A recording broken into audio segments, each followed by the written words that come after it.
कहा कि आप भी मेरे वाली पूजा किया करो। कबीर साहब ने कहा कि आप जीव हिंसा बिल्कुल नहीं करते, बिल्कुल नहीं, हम तो बिल्कुल जीव हिंसा करते ही नहीं, और इसलिए हमें पाप नहीं लगता। जो मांस खाते हैं, जो बुरा कर्म करते हैं, शराब पीते हैं, उनको तो बहुत पाप लगता है। कबीर साहब कहने लगे, भगत जी आप कहां से चलकर आए हो? आप कहां से चलकर आए हो? कि बांधवगढ़ से आया हूं। बांधवगढ़ मथुरा से कितनी दूरी पर है? धर्मदास जी ने बताया कि लगभग 250 कोस, अर्थात 800-900 किलोमीटर। कबीर साहब ने कहा कि महात्मा जी, हे साधु, वहां से यहाँ तक आप किस साधन से आए हो? धर्मदास जी ने कहा, मैं पैदल चल के आया हूँ। तो वहां से यहाँ तक आने में आपको मालूम है कितने जीवों को मार दिया होगा आपने? आपके पैरों के नीचे ना जाने कितने जीव मरे होंगे। अब जैसे प्रभु के, अब जैसे कोई किसी के बच्चे को, लड़के या लड़की को, चाहे कोई जानकर मार दे चाहे अनजाने में मर जा, भाई दुख तो है, होता ही है। अब किसी के बड़े बेटे को मार दे चाहे कोई छोटे को मार दे, माता पिता को सम्मान ही दुख होता है। आपने कभी इस बात के बारे में सोचा, विचार किया? आपने ना जाने कितने जीव मार दिए वहां से लेकर यहाँ तक। पृथ्वी ऊपर पगजोदार है और करोड़ जीव एक दिन में मारे। हरी भांति पृथ्वी की रंगा, अंत करोड़ जीव उड़े विहंगा। और फिर आपने यहाँ पर इस तालाब में स्नान किया, इसमें देखो कितने जीव चल रहे हैं। कबीर साहब ने एक लोटा भर के पानी का उस जिस मथुरा के तालाब में धर्मदास जी ने स्नान किया था,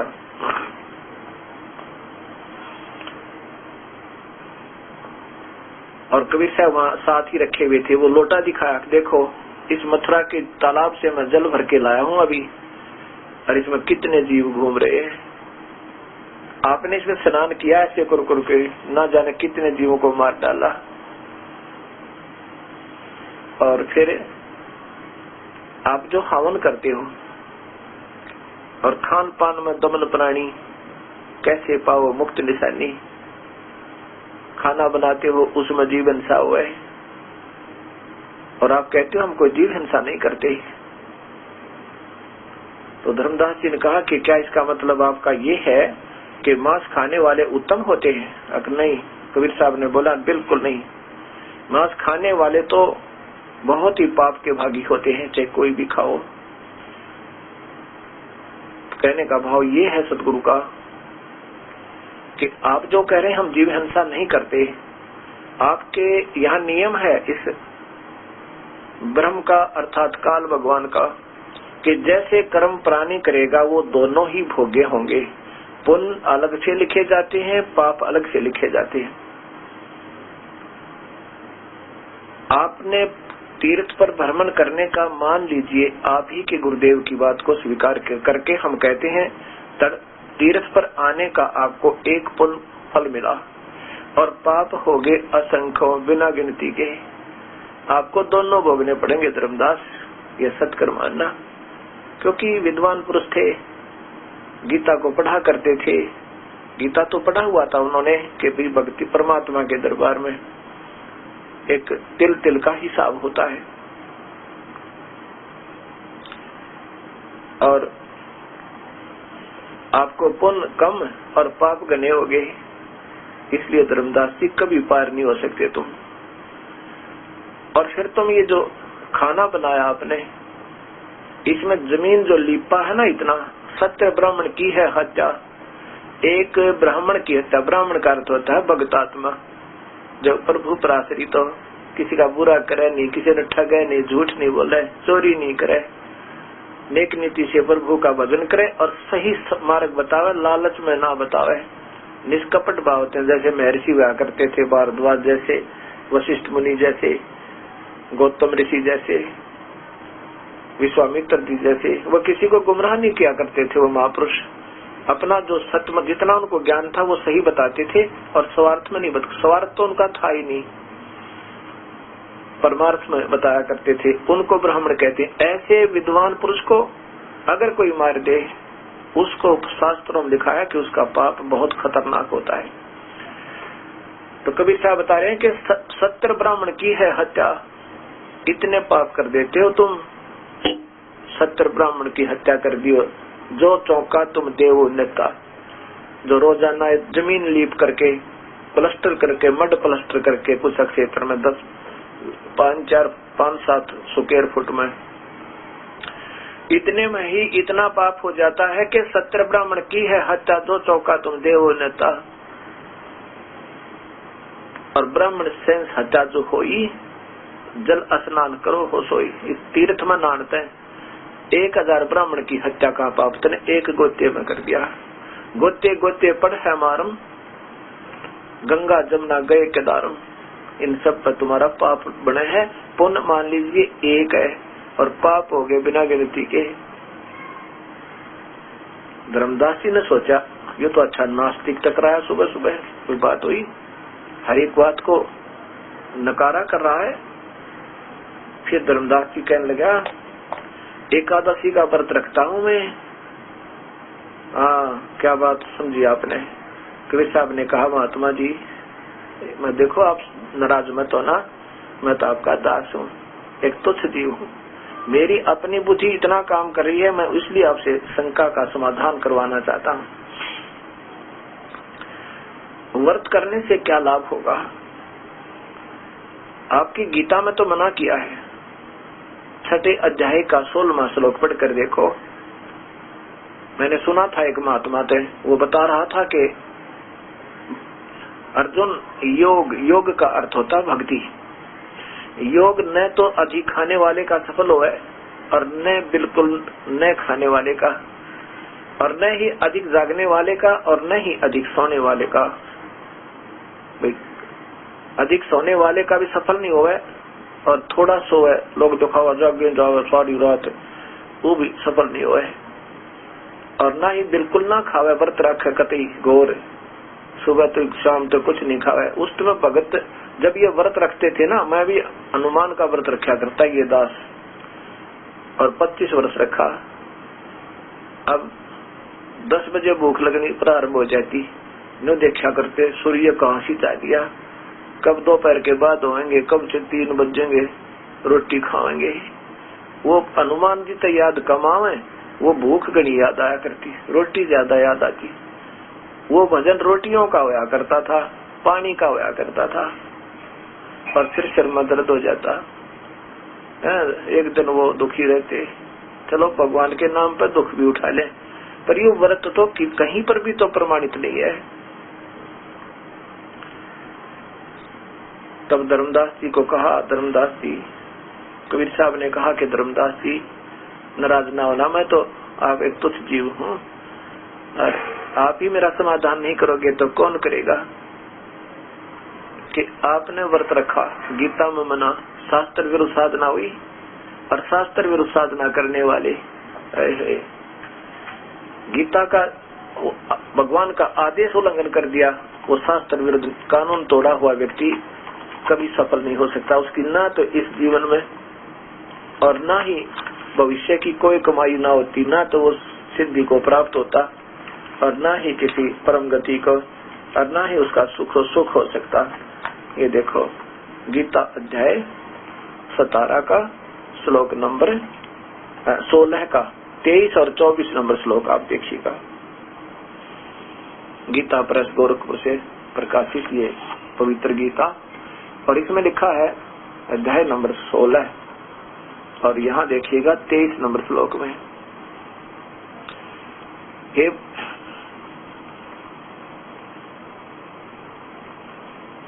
जो पुरुष शास्त्र विधि को त्याग के, ये शास्त्र है गीता जी, और इसमें लिखे हुए मार्ग को उल्लंघन कर दिया, अवहेलना करके, अपनी इच्छा से मनमाना आचरण करता है वह न सिद्धि को प्राप्त होता है और न परम गति को और न ही सुख को। बताओ, भविष्य की कोई कमाई नहीं बनती भक्ति मार्ग की। इसलिए अर्जुन तेरे लिए ये शास्त्र ही प्रमाण है। इसलिए अर्जुन तेरे लिए इस कर्तव्य और अकर्तव्य की व्याख्या व्यवस्था में, यानी ये ग्रंथ ही बताओगे, सदग्रंथ, कि कौन सी भक्ति करे कौन सी ना करे, शास्त्र प्रमाण है। आगे देखिए, ऐसा जानकर तू शास्त्र विधि से नियत कर्म करने योग्य है तुझे, तो वो काम करे जो शास्त्रों में, अपने सदग्रंथों में, पवित्र गीता में, पवित्र वेदों में, पवित्र बाइबल में जो प्रभु के आदेश, केवल पवित्र कुरान शरीफ में जो केवल प्रभु की तरफ इशारा है, वो काम करो, अन्य नहीं। अब धर्मदास जी ने गीता तो पढ़ा हुआ था और ये पढ़ते भी थे, एकदम समझ भी जाता, पर ये पुराना रंग उतरता नहीं, जल्दी सी स्वीकार नहीं की।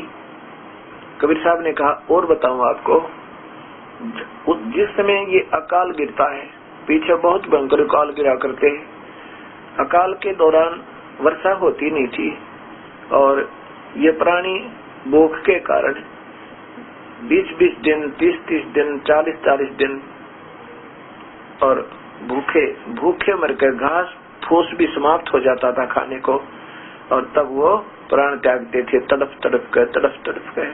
तो धर्मदास जी, कबीर साहब बता रहे हैं कि धर्मदास जी हे साधु, हे महात्मा जी, उनके तो सारे ही तो व्रत हो गए, एकम भी, द्वितीय भी, तृतीय भी, चतुर्थी भी है, पंचमी भी, सारी तो हो गए, शुक्रवार भी कई व्रत हो लिए और सोमवार के व्रत भी कई बार हो गए, और फिर वो दुर्गति को प्राप्त हुई। यदि उस व्रत से कुछ लाभ होता, प्रभु मदद अवश्य करता, अर्थात ये शास्त्र विरुद्ध होने से प्रभु कभी मदद नहीं करेगा आपकी।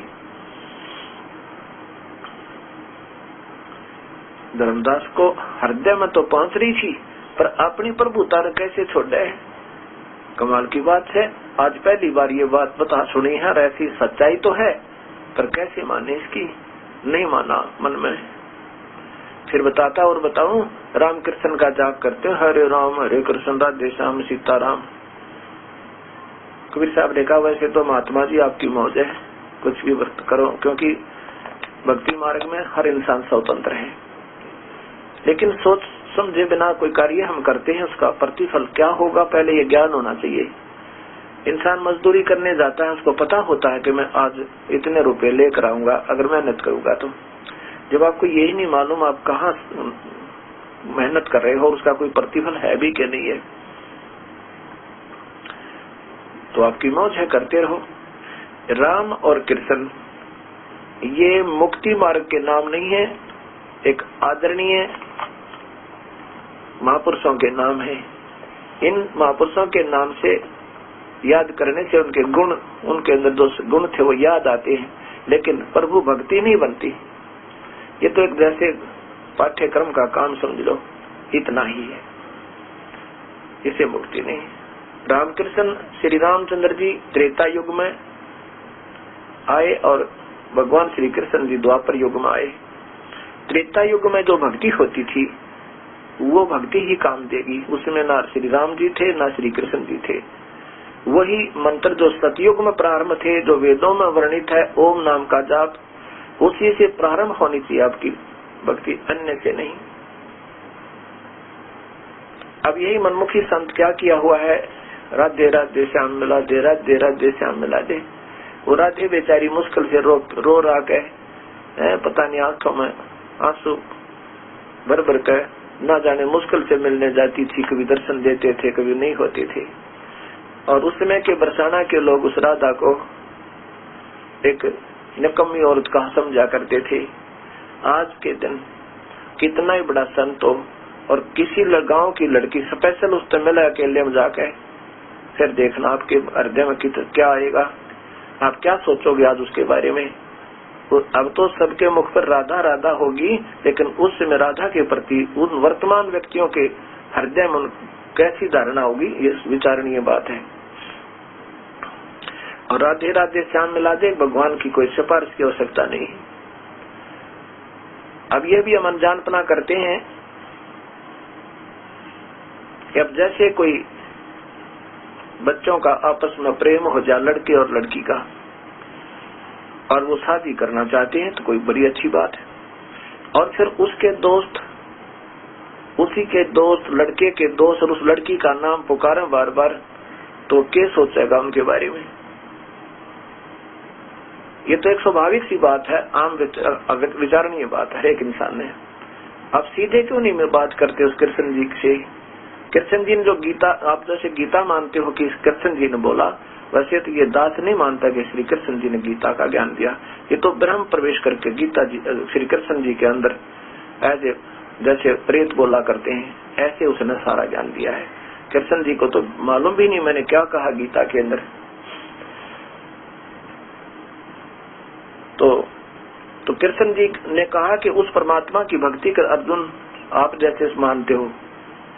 कृष्ण जी के मुखारविंद से उच्चारण बोला तो ब्रह्म है, कृष्ण जी नहीं बोले, केवल वो ये शरीर बोल रहा था, कृष्ण जी नहीं बोल रहे थे। ये तो एक टेप रिकॉर्डर है, जैसे इसमें जो कैसेट डल जाएगी वही बोलेगी। तो श्री कृष्ण जी ने तो नहीं कहा कि मेरा नाम जपो, उस प्रभु का नाम जपो, उसका ओम नाम है, ओम नाम से बात बढ़ेगी। यदि तुमने ब्रह्म तक की साधना करनी है तो ओम नाम के जाप से ही होगी, इससे अन्य कोई नाम नहीं है। वो मन प्रसन्न करने के लिए चाहे कौन सा भी जाप आप करते रहिए, उससे कोई लाभ नहीं। और उसके बाद भगवान ने बताया है कि ब्रह्म बोल रहे हैं कि यदि तुमने पूर्ण परमात्मा की भक्ति करनी है, उस पूर्ण परमात्मा की जो सर्वशक्तिमान है और जो सत्यलोक में रहता है, वहां जाने से फिर जन्म नहीं होता किसी प्राणी का। उसके लिए उन संतों को ढूंढो जो इस तत्व ज्ञान के जानने वाले हों। नहीं, अपनी भक्ति के लिए तो भगवान ब्रह्म क्षर पुरुष ज्योत स्वरूपी निरंजन स्वयं बता रहे हैं कि मेरी जो भक्ति करनी है ओम नाम के जाप है। 8वें अध्याय का 12 और 13 श्लोक और 17वें अध्याय का 23वां श्लोक बताता है कि उस परमात्मा के पाने के लिए फिर ये 3 मंत्र की भक्ति करनी पड़ेगी। ओम तो सीधा ही है, और तत्सत, वो तत् नाम भी ये ब्रह्म भी नहीं दे सकता। वो तत् नाम जो है, जो आम संत देते हैं, ये तो अधिकारी भी नहीं सोम नाम के और दूसरे नाम के देने के। ये तो केवल पूजा तो श्री कृष्ण की कर रहे हैं और नाम देते हैं दूसरा अलग से। जैसे आपने एक महात्मा जी का भी पिछले जिक्र किया था, श्री योगीराज हंस जी महाराज का। वो बताते हैं कि सह तो अंदर ले वह हम बाहर निकाले, और इसी का उल्टा सोहम कर ले, इसी का उल्टा सोहम बन जाता है। सोहम तो बनता नहीं, सह हम बन जाता है, उच्चारण में भी अंतर हो जाता है। से उल्टा करने की क्या आवश्यकता, सीधा ही रहा सोहम। मान लीजिए आप सोहम शब्द जब जाप करते हो तो सोहम शब्द किसी वेद में प्रमाण नहीं है, क्योंकि वेद ही भक्ति का मार्ग का। अन्य कोई शास्त्र है वो अपनी सोच है महापुरुषों की, वो एथेंटिक नहीं है, वो इस ऐसे प्रमाणित नहीं है जैसे वेद है। वेदों के बाद नंबर आता है उनका। यदि ब्रह्म तक की साधना हम करें तो सोहम मंत्र कहीं पर नहीं है। ये सोहम नाम देने के अधिकारी भी नहीं है ये संत, ये गलती करे। कोई तहसीलदार और प्रधानमंत्री की मोहर लगा कर साइन करे, तहसीलदार तो कर नहीं सकता यह गलती। वो तहसीलदार भी नहीं है जो नकली व्यक्ति जिस चाहे उससे की मोहर मार दे और दस्तक कर दे, जा बना दिया तेरा काम बन गया। ये तो वो नकली व्यक्ति करते हैं जिन्हें कोई ज्ञान ही नहीं है। अगर तहसीलदार भी यह गलती नहीं कर सकता तो सोहम नाम देने के यहाँ कोई अधिकारी नहीं है। कबीर साहब के सिवाय या कबीर साहब जिसको आदेश दे दें, उनकी जो मालिक की दया हो जाए किसी संत पे, और संत फिर आगे आदेश दे सकता है। कबीर साहब ने कालू झीमर को, एक कालू पीर हुए हैं जो नारद जी के गुरु माने जाते हैं। पहले वो मछियारे थे और फिर परम संत बन गए थे। कबीर साहब मिले थे उनको कहा था कि जो यहाँ ब्रह्म तक की साधना करना चाहता उसको ओम नाम देना, और जो ऊपर की मुक्ति का साधना चाहता है उसको सोहम नाम दे सकता है। तो नारद जी के ने कबीर साहब ने उनको दिया था कालू पीर को, और कालो पीर ने फिर सोहम नाम नारद जी को दिया था। अब ये सोहम जाप का बहुत लंबा विवरण है। ये वैसे पारब्रह्म का मंत्र है और ये पारब्रह्म के लोक से पार जाने की कमाई है हमारी। उसके अंदर से पार होंगे ना, बहुत लंबा क्षेत्र है, उसका किराया है विमान का वहां से लेकर वहां तक की। ये कमाई हमने अलग रखनी चाहिए थी। इनको मालूम तो नहीं, प्रथम तो ये देने के अधिकारी नहीं, इनकी कमाई बन ही नहीं सकती इस मंत्र में। और उसके बाद इसके 2 हिस्से करके ये जाप कर रहे हैं। वो जाप और ढंग से होगा इसका। तो हमने क्या करना है, जैसे ओम नाम का जाप, इसकी कमाई हम ब्रह्म को दे देंगे। ओम नाम के जाप की और यज्ञ हवन जो हम करते हैं, ये कमाई की हमें यहाँ सुविधाएं मिलती हैं। स्वर्ग, महास्वर्ग, ब्रह्मलोक, उसमें हमें यहाँ प्रधानमंत्री बनना या हमें कोई राजा बन जाना, पृथ्वीपति हो जाना, इंद्र बन जाना, इस ओम नाम के जाप से और इसकी एक साधना होती, ऐसे करने से यहाँ की सुविधाएं मिल जाती है। प्रभु नहीं मिलता इनसे। और दूसरा जो मंत्र है, जैसा कि नादान संत देते हैं, ये सोहम मंत्र का जो जाप है, ये उस परब्रह्म के लोक का किराया देना हमने। और ये प्रथम तो ये अधिकारी नहीं, इनके द्वारा दिए गए नाम का बिल्कुल असर नहीं होगा, कोई लाभ नहीं हो सकता, 1 पैसे का भी। परंपरागत जैसे कबीर साहब ने किसी को आदेश दे रखा, वो संत देता है, तो उसमें उसकी कमाई बन जाती है। और जब तक ऊपर का मंत्र वो तीसरा नहीं मिलेगा, इसलिए दोनों व्यर्थ है।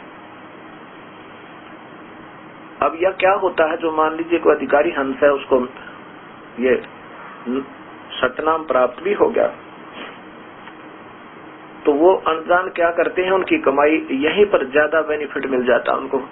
इस दूसरे मंत्र का कि कमाई से हमने पार जाना था, अब वो यहाँ से नहीं निकल सकते जब तक वो तीसरा मंत्र पूरे संतना मिल जाता है। तो वो इन दोनों की कमाई की सुविधा यही मिल जाती है। और दूसरा जो मंत्र है, जो सोहम नाम का जाप है, उसकी कमाई भी ये यही खा करके, यहाँ पर जैसे ये बहुत से संत जिनके लाखों करोड़ों शिष्य हैं, इन्होंने कभी अच्छी भक्ति की हुई है हंसों ने, और उनके ओम नाम की कमाई से कुछ तो स्वर्ग में खाया है और बाकी की यहाँ दे देंगे, ठाठम ठाठ करो। अब आगे अगर पूर्ण संतना मिला, ढंग से भक्ति नहीं मिली, तो ये इस जन्म में कति अपनी कमाई बर्बाद कर जाएंगे। और हो सकता है पिछले जन्म की और भी कमाई बची हो, ये बिल्कुल सही जीवन भी जी कर चले जाएंगे, अच्छी तरह इनका जीवन भी नजर आता रहेगा, और अंत में प्राण भी अच्छी तरह त्याग जाएंगे। और शेष सोचेंगे गुरुदेव बड़े प्यार से शरीर छोड़ गए, क्या बात भक्ति सही थी, नहीं ये पिछली कमाई थी इनकी।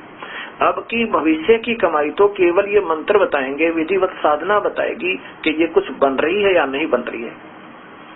अगर ऐसा नहीं है, चाहे वो कितना ही अच्छा है, संत तो अच्छे ही होते हैं, उनके बोलने में प्यार होता है, उनका परमार्थ ही कर्म होता है, वो स्वार्थ नहीं करते, और इसलिए उनकी आवाज में भी कसक होती है, क्योंकि उनकी पिछली कमाई है। भविष्य की कमाई नाम और वे ऑफ वर्शिप से, पूजा की विधि से ज्ञान होगा कि ये कैसा कर रहा है। ऐसे ये, और तीसरा नाम नहीं मिला तो ये दोनों व्यर्थ हो जाएंगे। ये दोनों मंत्र मिलकर सतनाम बनता है। अब कबीर साहब कहते हैं, सोहम सोहम जब मरे व्यर्था जन्म गंवाया, अगर सार शब्द मुक्ति का दाता वाह का वेद नहीं पाया। धर्मदास तो लाख दुहाई, ये सार शब्द कहीं बाहर नहीं जाई। भाव ये नहीं है कबीर साहब का कि किसी को मत बताना, नहीं, अधिकारियों के बिना बगैर मत बताना, जब अधिकार हो जाना, अधिकारी हो जावा फिर बताना। और सार नाम के बाद फिर वो सत शब्द सार शब्द उपलब्धि कराई जाएगी। अब ये कोई बच्चों का खेल नहीं है भक्ति। हम नाम भी ले लिया, घूटी भी लगा रहे हैं शराब की है, और फिर बीड़ी भी पी जाते हैं, मांस भी खा लेते हैं, कहते हैं क्या फर्क पड़ता है। ये तो बच्चों की वाली बात कर रखी है। जब हम यहाँ के जीव के स्वाद ही नहीं छोड़ सकते और बात करें सतलोक जाने की और मुक्ति पाने की, सपने में भी मत सोचना कि कभी सपने में भगवान दिखाई देगा। काल दिखाई दे सकता आपको, पिछले संस्कार भविष्य के आपका कति खराब हो जाएगा। एक भगत जी कहता है, क्या फर्क पड़ता है जी बीड़ी पीने में, और शराब एक आधी बार पी लेते हैं कभी कभी। नाम तो मैंने ले रखा गुरुदेव से। देखो आपने खीर बनाई, हलवा बनाया और बना के उसमें रेत डाल दिया और अच्छी तरह मिला दिया, क्या क्या फायदा हुआ उस हलवे बनाने का, और क्या फायदा हुआ वो खीर बनाने का? पैसा भी बर्बाद किया और समय भी खोया, और किसी योग नहीं छोड़ा उसको आपने।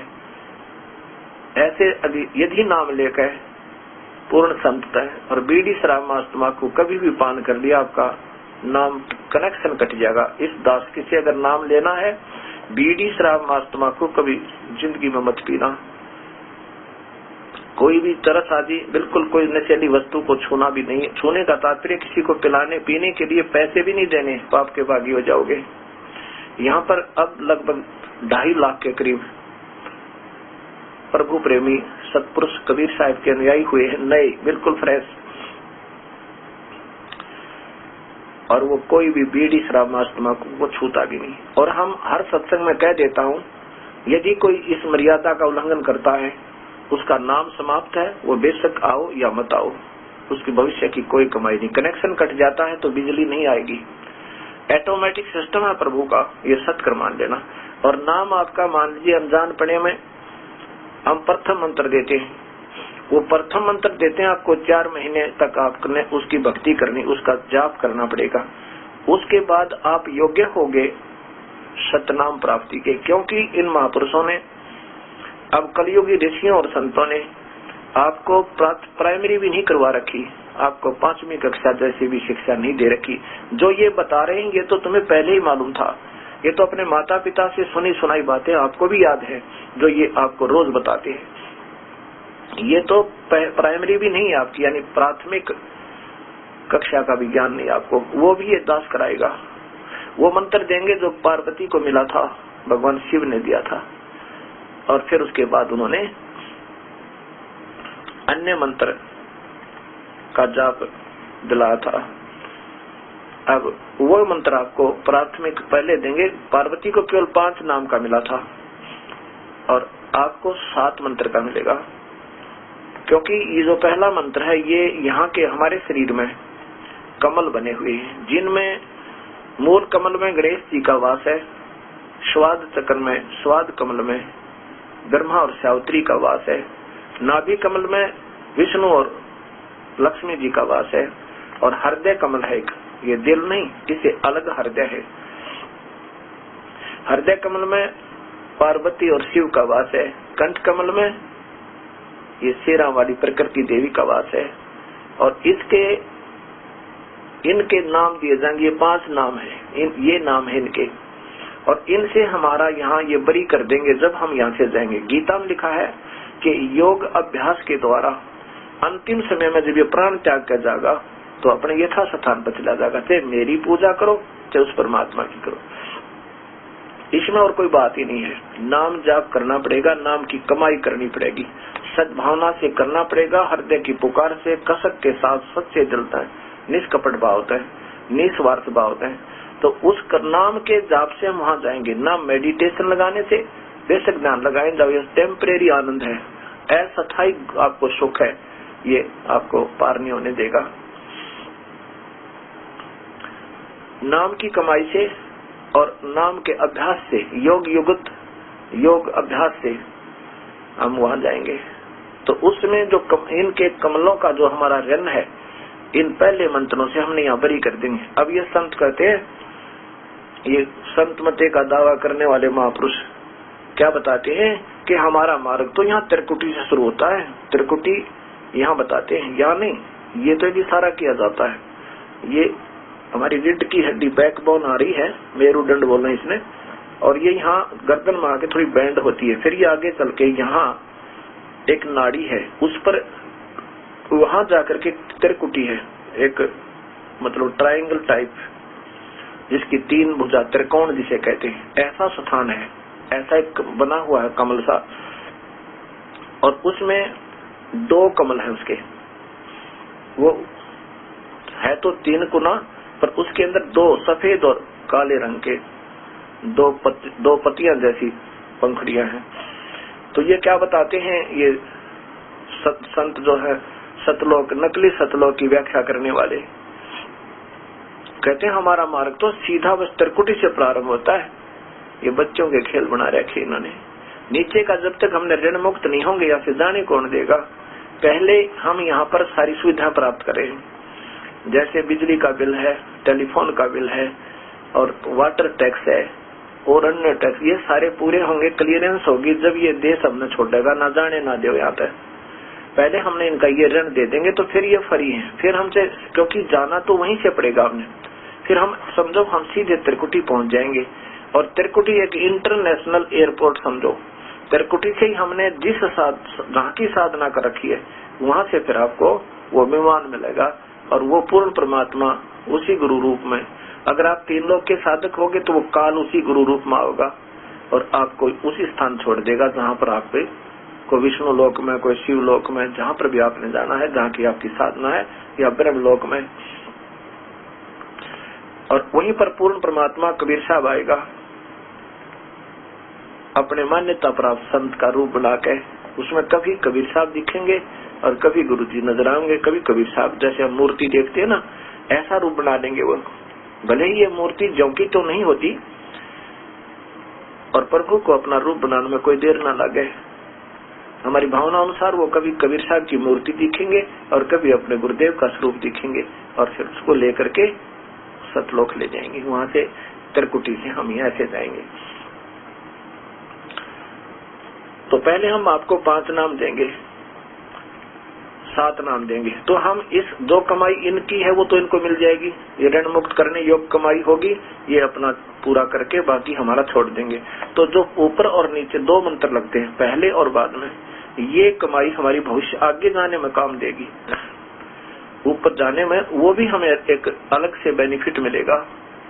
और फिर ओम नाम श्वास से सिमरन होगा और साथ में दूसरा मंत्र जो आपको बताते हैं, दोनों मिलकर सतनाम बनेगा। ओम नाम की कमाई हम इस ब्रह्म को दे देंगे। चाहे यज्ञ करते हैं, यज्ञ करनी पड़ेगी, धर्म भी करना है, हवन यानी ज्योत जगानी है। हवन कैसे करते हैं हम, एक ज्योति जगाते हैं सुबह और शाम। सुबह डाल 10, 20, 50 ग्राम जैसा आपने श्रद्धा बनती जाएगी तो फिर आप पे मन बन जाएगा आपका। सुबह डाल लगी अच्छा और ज्योत लगा दे, शाम न लगा दे, ये बनता बनता आपका बहुत अच्छा कर्म बन जाएगा। पर निस्वार्थ भाव से करे, उसकी मनोकामना नहीं करे, उसके प्रतिफल नहीं चाहे, ऐसे निस्वार्थ भाव से किया हुआ ये धार्मिक अनुष्ठान हमने दोनों पुण्य देगा। जो धर्म के, जो हवन के, जो यज्ञ के फल होते हैं वो तो देंगे ही देंगे और साथ में ये सतलोक जाने वाले धन में भी कन्वर्ट हो जाएगा जब यहाँ का ऋण उतर के बाकी बच जाएगा। ऐसे ही हमने जो दूसरा मंत्र ओम नाम का जाप हम इस ब्रह्म को छोड़ देंगे। अब जैसे गीता जी में बताया है 18वें अध्याय के 61 श्लोक से प्रारंभ किया है और उसमें बिल्कुल न्यारे नारा निर्णय किया कि अर्जुन यदि तू मेरी भक्ति करना चाहता है तो मेरे प्राश्रित हो जा। देवी देवता ब्रह्मा विष्णु में इस 3 गुणों की पूजा भी तो बेस छोड़ दे, तो मेरा केवल ओम नाम जप है और इससे मैं तुझे चिंता ना करे, तुझे स्वर्ग भेज दूंगा और तू मेरे पास ही रहेगा। तो निश्चिंत हो जा, बेशक युद्ध कर ले, क्योंकि नाम के जाप की कमाई अलग है और युद्ध में किए हुए पापों का फल अलग है। ऐसे तो इसमें क्या बताया कि अर्जुन तो उस परमात्मा के चरणों में जाओ। 61 में ये पीछे से आता जा रहा है, दो भगवान, मेरी पूजा करो तो ऐसे करो, उसकी करो तो ऐसे लाभ होगा, ऐसे करो। ये ऐसे चलता रहा। अब गीता जी, गीता प्रेस गोरखपुर से प्रकाशित है, ये महात्मा जी जय दयाल गोविंद का द्वारा टीका है इनका। इन्होंने बहुत कोशिश अच्छी की है टीका करने की। अध्याय नंबर 18 और श्लोक नंबर 62 से प्रारंभ करेंगे। 62 में देखो कि हे भारत, तो सब प्रकार से उस परमेश्वर की शरण में जाओ, उस परमात्मा की कृपा से परम शांति और सनातन परम धाम को प्राप्त होगा। ये देखिएगा, परम शांति को, और सनातन माने सत्य, अविनाशी, सदा रहने वाला सत्य। और सतान माने धाम, धाम माने लोक, सतलोक को प्राप्त होगा, उस परमात्मा की भक्ति करेगा। अब देखो 63 में कितना बिल्कुल साफ साफ किया है, कोई समझेगा जानते हैं, बिल्कुल भी अंतर नहीं है इसमें। अब 63 नंबर श्लोक नंबर 63 है, ये देखिएगा। इस प्रकार ये गोपनीय से अति गोपनीय ज्ञान मैंने तुझे कह दिया। अब इस रहस्य युक्त ज्ञान को पूर्णतः भली भांति जान कर और जैसे चाहता वैसे कर। मेरी शरण में आना चाहता है तो तू मेरी शरण में आ जा, ओम नाम का जाप जप और 500 यज्ञ कर। आगे देख, फिर कहते हैं और मैं तुझे बता दूं खास बात। ये देखो ऊपर 64 नंबर श्लोक है, इसमें ये संस्कार देखिएगा कि ये सर्व गुह्यतम भूय सुनो में परमम वचः, ये सब गुप्त और भी रहस्य कति सबसे गुप्त और बात बता दूं तेरे थे, वो तो पहले बता रखा मैंने आपको, बहुत गुप्त बात बता दिया। इष्ट असी में दृढ़म इति, वो पूर्ण परमात्मा जिसकी तरफ मैंने तुझे इशारा किया है, उसकी भक्ति कर ले, सतलोक में पहुंच जाएगा वो। ततः वक्ष्यामि ते हितम, अब मैं तेरे हित में कहता हूँ, कहूंगा कि वो इष्ट भी, वो मेरा भी इष्ट है, मैं इष्ट असी इति माने यही पूर्ण परमात्मा, दृढ़ माने अति पस का निश्चित, 100 का 100, इष्ट माने मैं माने मेरा, इष्ट माने पूज्य देव, असी माने है। ये तेरे हित में कहता हूँ, मैं भी उसकी पूजा करता हूँ। हाँ, ये तेरे हक में बता दिया। ये इन्होंने तो अपने हिसाब से कर दिया, इष्ट का यहाँ प्रिय कर दिया, इष्ट माने इष्ट देव है, ये लिख देते बस, क्योंकि अभी धीरे धीरे बात बनेगी, सबके समझ में आएगी ये सच्चाई। परम अच्छा, फिर आगे लिखा है 65 में देखो, मुझ में मन वाला हो, अगर मेरी शरण में रहना चाहता तो मुझ में मन वाला हो, मेरा भक्त बन, मेरा पूजन करने वाला हो, मुझको प्रणाम कर, ऐसा करके मुझे ही प्राप्त होगा। तुझसे सत प्रतिज्ञा करता हूँ क्योंकि तू मेरा प्रिय है। ये देखो प्रिय तो स्पष्ट लिखा है, क्योंकि तू मेरा बहुत अत्यंत प्रिय है। अच्छा आगे देखो, अब 66 में क्या कहा, यहाँ स्पष्ट लिख रखा है, और ये उलझा देते नादान संत। सर्वधर्मान प्रीताज माम, मेरे सभी धर्मों को त्याग कर, मेरे माम माने मेरे, मुझ में, माम माने मेरा या मुझ, मेरे सर्वधर्मान सभी धार्मिक पूजाओं को परिताज छोड़ के, एकम शरणम व्रज, एक की शरण में जाओ, परमात्मा की में, पूर्ण ब्रह्म की में। अहम तमाम सर्व पापे भय मोक्षामी मां सोच, मैं तेरे को फिर सारे पाप कर्मा तो छोड़ दूंगा, मुक्त करवा दूंगा, चिंता ना करें। अब जब इसका ऋण उतर जाएगा तो आप छोड़ देगा, फिर इसका लेना देना क्या रहा।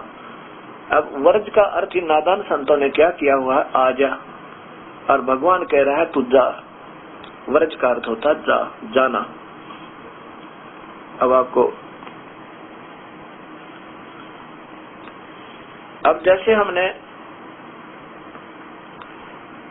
ओम नाम का जाप और ये धर्म यज्ञ, हाँ ये सारे करने पड़ेंगे, 500 यज्ञ करनी पड़ेंगी, नहीं तो हम कट्टर हृदय हो जाएगा। दया बना दरवेश कसाई, दया धर्म का मूल है, पाप मूल अभिमान, और तुलसी दया ना छोड़ियो जब लगट में प्राण, और दया बनेगी धर्म करने ते। ये संत हमने देखे हैं, वो कहते हैं, हमारे पास ये काफी संतों के, यानी वर्तमान के जिनका बहुत बोलबाला है, उन सभी संतों के 1500 शिष्य यहाँ इस दास के पास आए हुए हैं। जैसे एक राधा स्वामी पंथ है, धन धन सतगुरु पंथ है, और अन्य भी जितने पंथ हैं, जैसे श्री योगी राज परमहंस जी का हंसा देश वाले कहे जाते हैं, उनका वो कहते हैं कि ना तो कोई जोत लगानी, भगवान की जोत अंदर जग रही उसको देखो बस, और ये अंदर जोत काल की जगह है। और कहते हैं जो गीता में अर्जुन को भगवान ने अपना स्वरूप दिखाया था, वो ज्योत स्वरूप ही कहते, बस वही तो देखना है, यही तो काल है, इसी से तो पीछा छुटवाना हमने। और इन सब को यही बांधे बैठे घुमा फिरा के, कोई शिव जी को महेश्वर बतावे, सर्वशक्तिमान बतावे, और शिव जी ये संत है, ये पुण्य आत्मा है, ये परमात्मा है, ब्रह्मा विष्णु में, ये कभी झूठ नहीं बोलते। आपने योग विशिष्ट देखा, उसमें भगवान शिव कहता है कि उस परमात्मा का भजन करो वशिष्ठ जी, और उस परमात्मा के आज्ञा थे ये काल, और ये महाकाल उसके चरणों में पड़ा, उसका नौकर है ये। और ऐसे ही देवी भागवत में लिखा है, भगवान विष्णु कहते हैं कि मैं और ब्रह्मा और शिव हम तो जन्म मरण में है, हम अजन्मा नहीं, हम मृत्युंजय नहीं है। अब ये बार बार दिखानी पड़ेगी। फिर देखिएगा देवी भागवत महापुराण गीता प्रेस गोरखपुर से प्रकाशित है।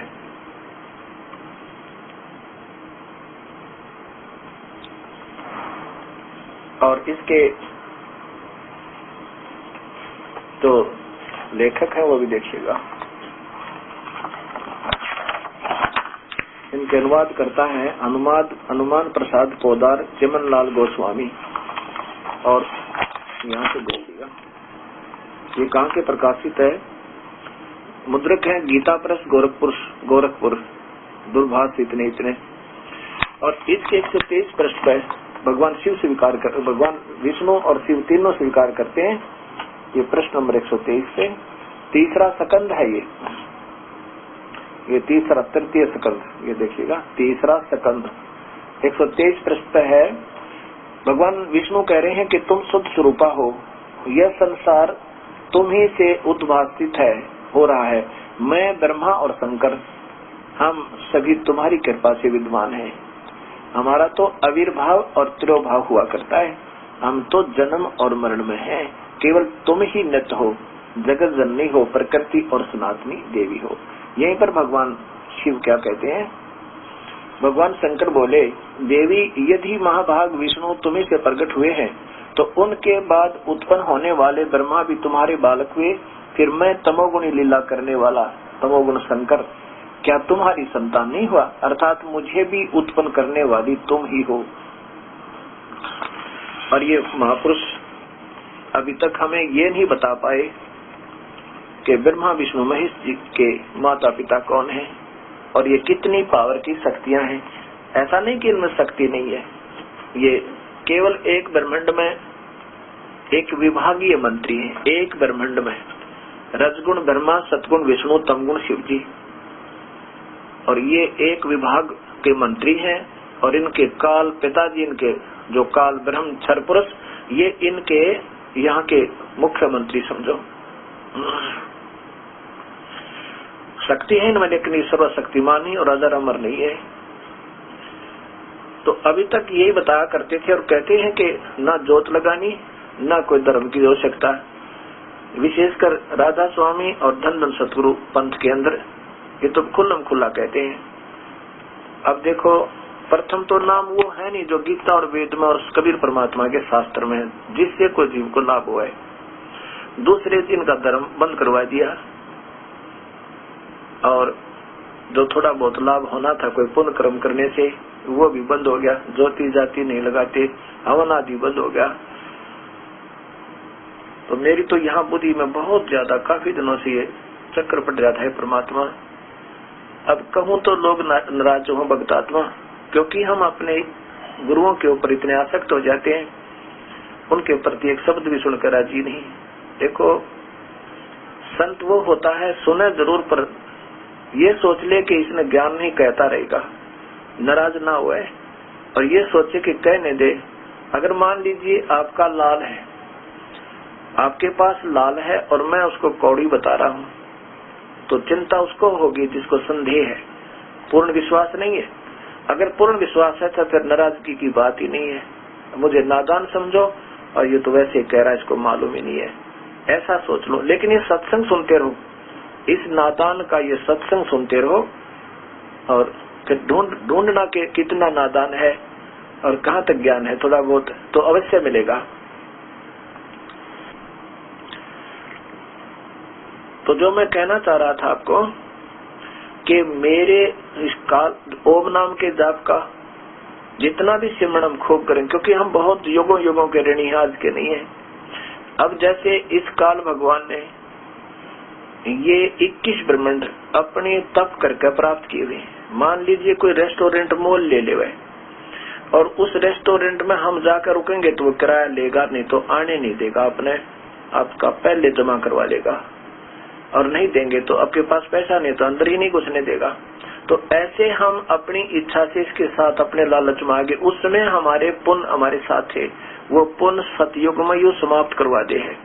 खूब बढ़िया सोच शरीर होता है, खूब मौज होती है, सारे ठाठ होते हैं, और फिर भक्ति व्यर्थ करवा दे धीरे धीरे। ओम नाम के जाप से भी नीचे ले आता है, अपने अपने मनमुखी नाम दिलवाने शुरू कर देता है ये काल, ताकि इसको भक्तिहीन कर दूं और इसके पास कमाई ना बने और ये मेरे जाल में फंसा रहे, ये चक्कर काटता रहे। ओम नाम के जाप की कमाई हमने इस काल भगवान की त्यागनी होगी, क्योंकि हम इस पृथ्वी पर बैठे हैं और पृथ्वी विमान की तरह दिन रात चलती रहती है। ये किराया हमने देना पड़ेगा इसका। विमान में यात्रा करने वाले यात्रियों को पता होगा, विमान में खाना भी मिलता है, वहाँ लैट्रिन बाथरूम भी बने हुए, टॉफी भी मिलती है, और जूस भी मिलता है। बैल बजाते ही आ जाते हैं सेवादार, वहाँ के सेवक कर्मचारी अधिकारी, फ्री में नहीं आते, वो आपसे पहले टिकट के पैसे जमा करवा रखे हैं। ऐसे ही हम इस विमान में बैठे हैं, यहाँ पर सब खाने की, पीने की, खेलने की, कूदने की, नहाने की, धोने की सब सुविधा दे रखी है, लेकिन फ्री में कोई ना दे यहाँ पर। इसका ऋण हमारे ऊपर कई युगों का है। इसलिए जो मंत्र हम बताएंगे इस ओम नाम के जाप का, ये बैखरी बाणी का जाप नहीं है। बैखरी बाणी से कुछ थोड़ा लाभ होता है, जो अन्य विधि हम बताएंगे उससे इसका उससे 1000 गुना लाभ होगा इस, और फिर और जो दास विधि बताएगा उससे बैखरी वाणी से 10 लाख गुना ज्यादा लाभ होगा आपको। ऐसे हम साहूकार बनेंगे और फिर इस काल का ऋण उतर जाएगा। इसकी पूजा को, इसी को त्याग देंगे। 18वें अध्याय का श्लोक नंबर 66 का जो प्रमाण आपको मिला है, इसको छोड़ देंगे, फिर ये हमें बरी कर देगा, सब पापों से पार कर, यानी छोड़ देगा। फिर दूसरा जो मंत्र है वो अनधिकारी से लिया हुआ तो बिल्कुल लाभ नहीं देगा। गरीबदास जी कहते हैं कि कबीर साहब ने बताया, कबीर साहब की ही बोली बोल रहे हैं गरीबदास जी, समझो जो कबीर साहब ने उन्हें बताया और न स्वयं देखा। गरीबदास जी कहते हैं कबीर साहब ने बताया कि सो हम शब्द हम जग में लाए, सार शब्द हम गुप्त छिपाए। ये सो हम शब्द हम ही लाए थे इस जगत में, या किसी शास्त्र में प्रमाण नहीं। अब ये नकली संत ऐसे उठाओ किसी शास्त्र ने ढूंढ लिया और उसको शुरू कर दिया। ये देने के अधिकारी भी नहीं है इस नाम का। इन पता तो कोई ना श्री कृष्ण जी का ये कौन सी शक्ति थी, ब्रह्मा विष्णु में इसका पता नहीं है कि इनके माता पिता थे कि नहीं थे, इनको अजर और उमर। अब जिसको इतना भी ज्ञान नहीं तो ये शिक्षा क्या दे रहे होंगे, क्या इनको इनके पास मंत्र होंगे। जिसको ये नहीं मालूम तुम किसका सौदा करे, उसकी कीमत क्या है। अर्थात ये व्यापारी भी बढ़िया कोई ना, ये पूरे व्यापारी नहीं है, इनको ज्ञान ही नहीं है बिल्कुल भी। जिसकी पूजा कर रहे हैं उसका नहीं मालूम ये कितनी कीमत है, किस चीज का तुम सौदा कर रहे हो और ये क्या लाभ आपको देगा। और इन्होंने फिर अनुयायी बना रखे हैं, इनको कितना दोष लगेगा।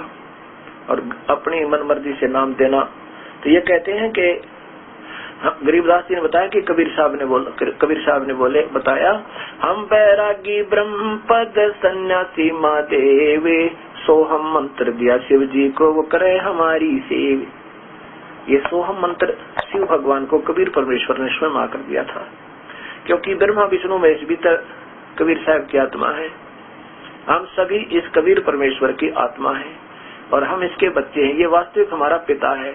ये काल जो है हमारे से तप करावे, हमारे से बच्चे उत्पन्न करवावे, हमारे से पलवावे, स्वयं खावे और स्वयं इससे लाभ उठावे। जैसे ब्रह्मा जी से कहा था कमल के फूल पे कि तप करो, अब भयभीत होकर डर कर तप करा कहीं भगवान नाराज ना हो जाए। और जब तप करने से सिद्धि आ जाती है, चाहे कुछ भी नाम ना जपो। जब उसके पास कोई नाम नहीं था, ब्रह्मा के पास ओम नाम नहीं था, क्योंकि ओम नाम तो उसको वेदों से पता चला जब बाद में, तो वो वैसे ही तप करने लग गया।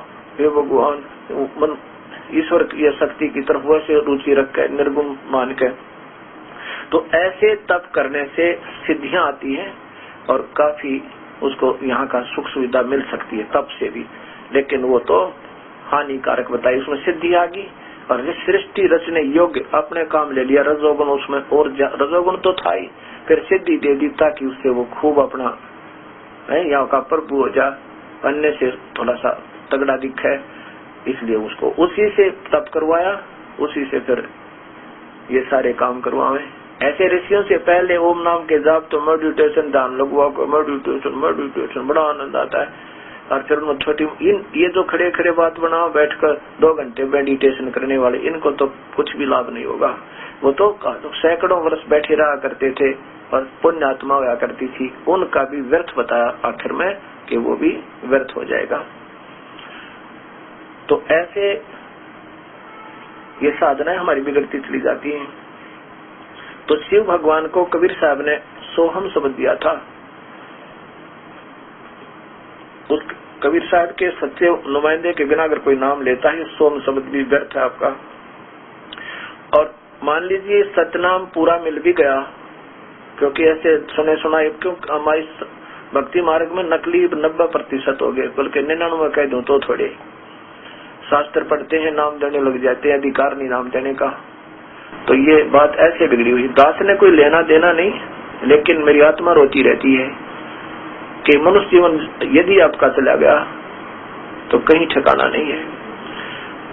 अब ये जो सतनाम है जिसमें एक ओम नाम है और दूसरा आपको इशारा दे दिया होगा, अगर ये भी किसी कोई दे रहा है तो भी अधूरा है, कति व्यर्थ इस काल के जाल में रहना होगा। जब तक वो तीसरा नाम और पूरे संत नहीं मिला, सार नाम नहीं मिला, तो ये 3 मंत्र का जाप अगर नहीं मिला तो आपका कति सारा ही काम बिगड़ेगा। ठीक है, जैसा कर रहे वो लाभ अवश्य छोटा मोटा मिलेगा, परंतु जिसके लिए कोशिश की जा रही है वो नहीं प्राप्त होगा। ऐसे ये दास आपको बताना चाहता है। बाकी भक्ति मार्ग एक स्वतंत्र मार्ग होता है, इसमें कभी किसी पर दबाव नहीं देवे, ना किसी को डराना चाहिए तुझे ये हो जाएगा।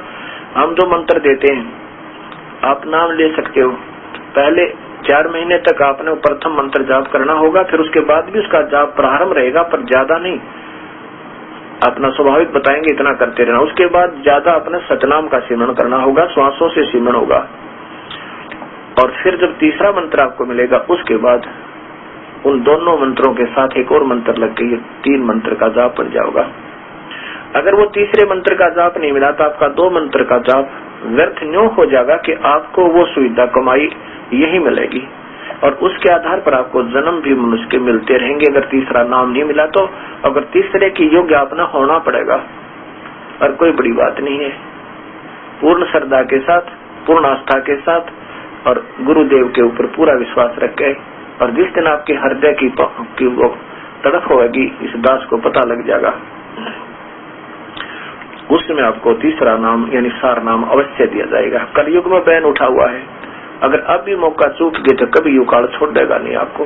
ये कोई समय है दाता ने ये सदियां पर्यंत ऐसे कोई रजा हो यात्रा प्रभु की जो आज आपके ऊपर हो रही है। कबीर परमेश्वर की रजाते हैं, ये आस्था जैसे पवित्र चैनल के ऊपर धन्य इनके माता पिता ने, परमात्मा इनके ऊपर मेर बड़ा पंजा रखा है। ऐसी कड़वी सत्य और ऐसे सत्य ज्ञान को इन्होंने बड़े साहस के साथ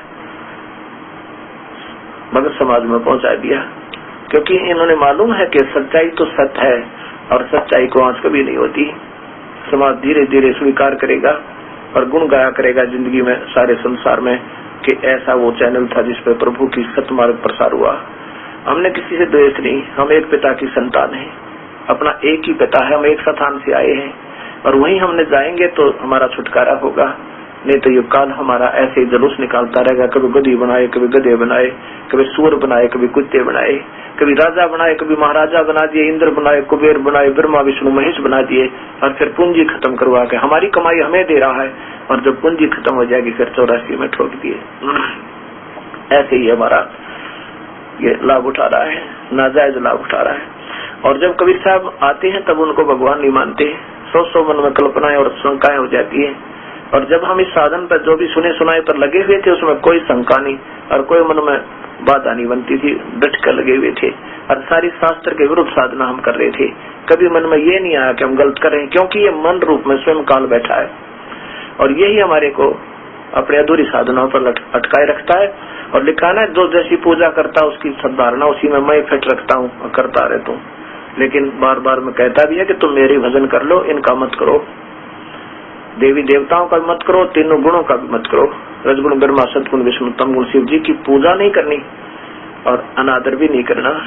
अब जैसे पौधा हमने ऐसे बीजना चाहिए था, क्योंकि ये बार बार दिखाना पड़ता, सत्संग में हर बार नए भक्त आत्मा आते हैं। अब हमने ये ऐसे बीजना है। कई भक्त कहते हैं कि आपके गुरुदेव तो ब्रह्मा विष्णु महेश की निंदा करते हैं, उनको छोटा बताते हैं। ऐसा नहीं कहना चाहिए, ये उनकी अनजान सोच है, वो सत्संग नहीं सुन पाते पूरा। अब देखना, ये आपके सामने मान लीजिए हमें कोई पौधा बीजते हैं गमले में, नर्सरी से लाकर। अब ये सीधा बीजा हुआ भक्ति रूपी पौधा अर्थात शास्त्रानुकूल साधना, ये जड़ है पूर्ण ब्रह्म। कबीर साहब गीता जी के 15वें अध्याय का पहला और दूसरा श्लोक देखना, इसको बताएगा आपको। ये कबीर साहब तो जड़ है, और ये तना ये अक्षर पुरुष यानी परब्रह्म है, और ये डार है ज्योति निरंजन, ये क्षर पुरुष, ये काल, ये डार है।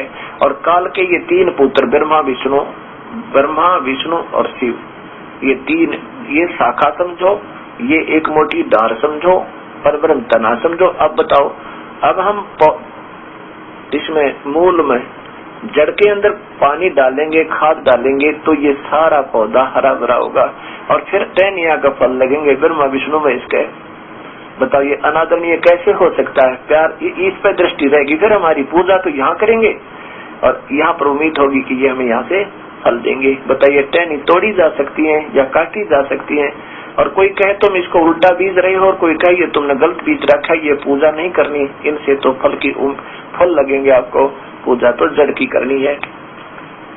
अब देखो, कबीर साहब कहते हैं, एक कैसा दे सब सद है, एक कैसा दे सब सद है, सब साध है सब जावे, माली सींचे मूल को हो, फले फूले गाये। एक के साधन पे इसकी पूजा करने से सबकी पूजा होगी, यानी सब सदगे, और इन सब के साधन पे व्यर्थ हमारी पूजा हो जाएगी। जैसे ये देखिएगा, ये